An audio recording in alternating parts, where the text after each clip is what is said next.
Alright. So, CoolerMaster is always trying to do something different. They cannot be like the competition, and they try to do so with quality and innovation. And I'll say this, the case segment market is not a very open to innovation segment, in the sense it's just, it's a box. And if you look at computer cases 20 years ago or 30 years ago and computer cases today, you can see there's a bit of difference. There's open windows, tempered glass, but those are very slow and gradual evolutions, and there is typically very little room to really break through with something new. But CoolerMaster tries to change that, and they really try to defy this idea at every single new generation they release. And today we are reviewing the MasterCase SL600M, and I personally think that they might have done it. I think that CoolerMaster really did a big move, a bold move with that particular case.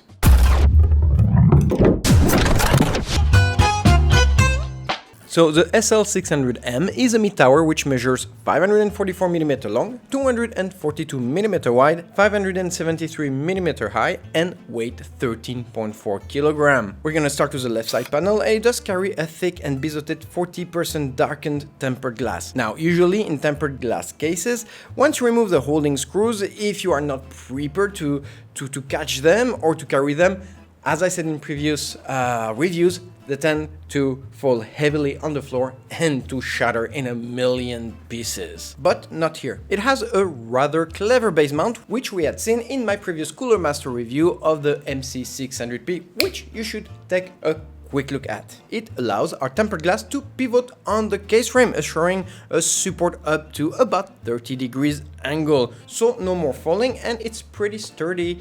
It's one of those small things that just makes our life so much easier and safer. I wish I could see this on more cases and see this feature bleeding out through the industry. Behind that panel, a world of innovation. CoolerMaster decided to think out of the case.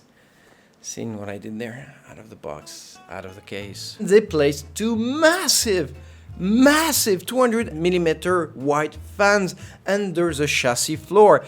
There are no other fans in our build, and frankly talking, you do not need any more. And even if you did try to add more fans, you can't. In some cases, there are just no holes, the usual screw holes and brackets, which are here for them. And the front panel is completely cannot be moved. And no holes on the I/O panels either for all-in-one radiator. So what is CoolerMaster doing? You may rightfully ask. Two reasons: better airflow and noise reduction. First, CoolerMaster has elevated our case to allow plenty of air to feed these massive fans. They go through what they call a chimney, and it does look like a chimney, to be fair, so that's fine. And it exhausts through the top of the case, which is nothing else than a large non-removable grill, again, non-removable, itself topped with a friction-locked aluminum plate. This will allow you to adjust the airflow exhaust as much as required. But what really makes me beam of tech happiness is the fact that those two large fans come directly from the floor, a novelty, which means that our power supply unit and video card will be the very first elements and components in our build to take that nice fresh airflow. Talking of PSU, it is not in the back of our case as we usually find it, no. It is in a vertical front case position, which suddenly gives us more space to build with and a lower noise footprint.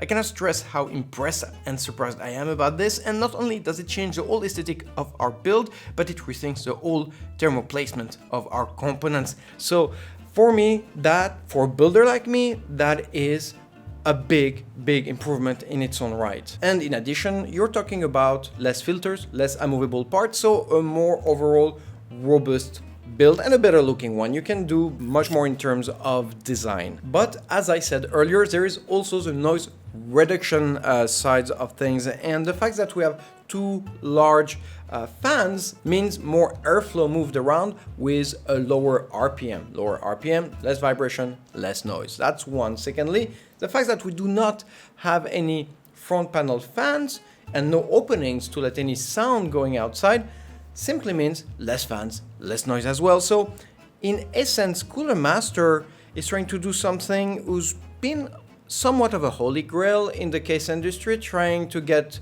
a solid airflow, a good airflow, and a noise reduction effect. And Be Quiet is a very good example of that. I did review the Dark Bass Pro from Be Quiet, and you should definitely take a look at that one. And the way they did noise reduction on those kind of cases is adding noise treatment paddings onto the case panels. That's great. It works amazingly well, but it is expensive and it does have airflow issues. Here, CoolerMaster is treating both of these problems as solutions and as complementing solutions.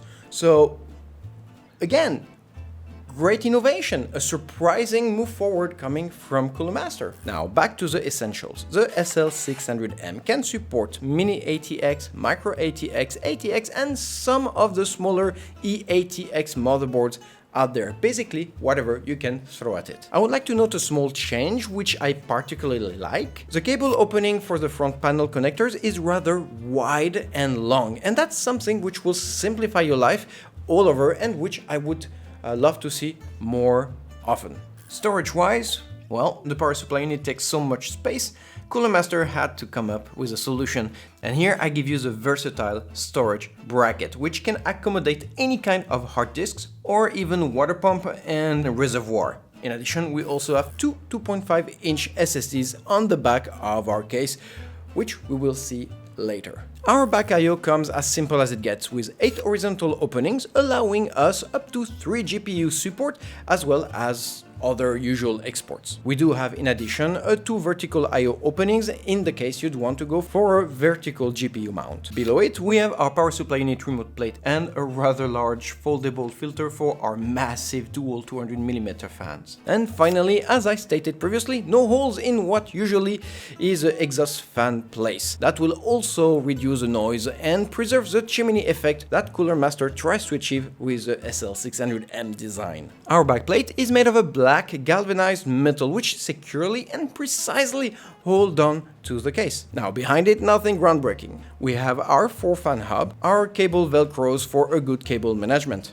Now in terms of custom water cooling configuration, it really feels like the SL600M was designed with that in mind. We have everything we would need to have a perfect single loop custom water cooling configuration. The case can support up to 360mm long radiator and a little bit thicker 360mm long radiator on its floor. We have 3 adjustable reservoir and reservoir bracket holder and plenty of room to mess around since the front panel does not house fans or radiator. Alright, moving on, its front is dressed by a rather imposing and deliciously minimalist sanded blasted aluminum panel. This is a domain where Fantex usually rules, and that's not an easy one to master, but in this particular case, you see what I've done here, CoolerMaster absolutely delivered. Our I/O panel has everything one would need. 2 3.1 USB front panel connectors which can transfer data up to 5 gigabit per second,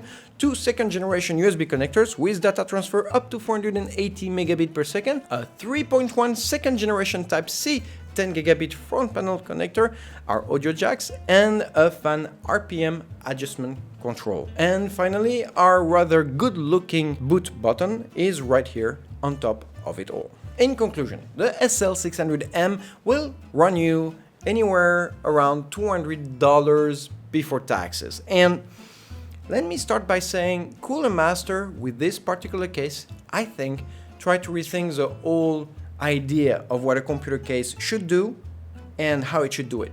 And it went with the principle of less is more. And I absolutely agree with that kind of approach. They are delivering us larger fans. They're trying a little bit the test cobaye of their operation, and happily so, because those large fans really deliver an astounding amount of airflow at very low RPM. They give us a better ambient temperature, it gives us a very quiet build, and overall a much better looking, simplistic, minimalistic build, which I tend to prefer. The quality of the aluminum, the quality of the tempered glass is second to nothing. They also reproduce the different features that I really liked in my previous CoolerMaster review, namely the pivot tempered glass, which I really like. And finally, the addition of that chimney design, which I think we're gonna see much more of it. So despite the fact that it is a difficult segment and a very competitive segment to innovate, CoolerMaster absolutely delivers. Now, there are a couple of things I'm not so happy about. The fact the absence of the cable management plate, which I saw on the previous case, which I really liked, and the fact that there are no RGB strips or headers here. I think that of course I'll survive. It's no deal breakers, but I do like having a little bit of RGB, even if it's very discreet. That is something I'd like to see on the next iteration and evolution of this very case. This said, it is a real surprise, and I'm not getting surprised every day. So if you are even a first builder with a little bit of a higher budget, want to show off what your build will look like, and especially if you're going in custom water cooling, there is nowhere else I'd want to see my money go. And that is why this is a case and not the easiest choice I have selected to do my Lego build. If you don't know what that is, you have homework. I am replicating an entire functional computer into Legos. And to be clear, this is not just a simple kind of good looking or looks like kind of Lego replica. I'm doing it in a 1:1 ratio, as accurate as possible replica, which is a mission, which is an adventure in its own. So yeah, that's it for me.